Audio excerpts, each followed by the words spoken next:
हिंदू पंचांग के अनुसार हर साल पितृपक्ष का समापन सर्व पितृ अमावस्या पर होता है। यह दिन पितरों को विदाई देने और उनकी आत्मा की शांति के लिए विशेष माना जाता है।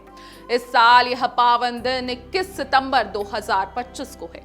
सर्व पितृ अमावस्या के अवसर पर लोग अपने पितरों को याद कर श्राद्ध, तर्पण और दान करते हैं। इस दिन पितृपक्ष का अंतिम और सबसे महत्वपूर्ण दिन इसे माना जाता है। मान्यता है कि सुबह स्नान कर पवित्र नदी या जलाशयों में तर्पण करने से पितरों की आत्मा को शांति मिलती है और घर में सुख समृद्धि बनी रहती है। इस साल की खास बात यह है कि सर्व पितृ अमावस्या पर सूर्य ग्रहण का संयोग बन रहा है। यह इस साल का दूसरा और अंतिम सूर्य ग्रहण होगा। भारत में यह सूर्य ग्रहण दिखाई नहीं देगा। यह ग्रहण मुख्य रूप से दक्षिण अमेरिका, अंटार्कटिका और अटलांटिका के कुछ हिस्सों में दिखाई देगा। चूंकि भारत में ग्रहण प्रत्यक्ष नहीं दिखाई देगा, इसलिए यहाँ सूतक काल भी लागू नहीं होगा। इसका मतलब है कि इस दिन सामान्य पूजा पाठ या मंदिर जाने पर कोई रोक नहीं लगाई जाएगी।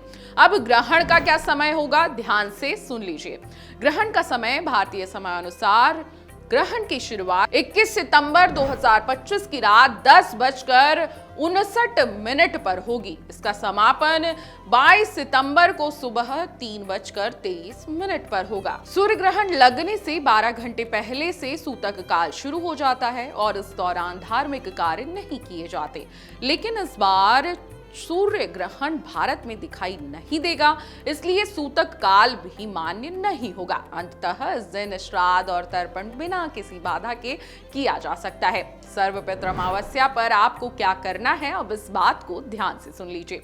सुबह आपको स्नान करना है। अपने घर या नदी, तालाब या कोई पवित्र जल में आपको तर्पण और श्राद्ध करना है। दान और दक्षिणा जरूर देनी है। जी हाँ, जरूरतमंदों को अन्न, वस्त्र और पैसे का दान करें।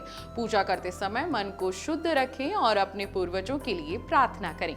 इस दिन की साधना और तर्पण से पितरों की आत्मा को शांति मिलती है और घर में सुख समृद्धि बनी रहती है।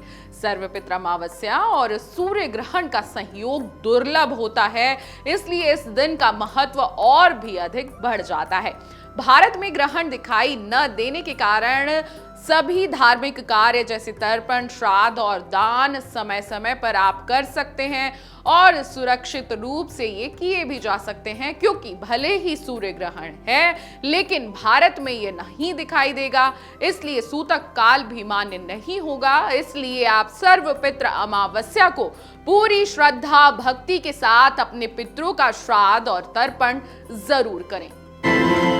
अगर आपको हमारा ये वीडियो पसंद आया हो तो हमारे चैनल जीवांजलि को सब्सक्राइब करें।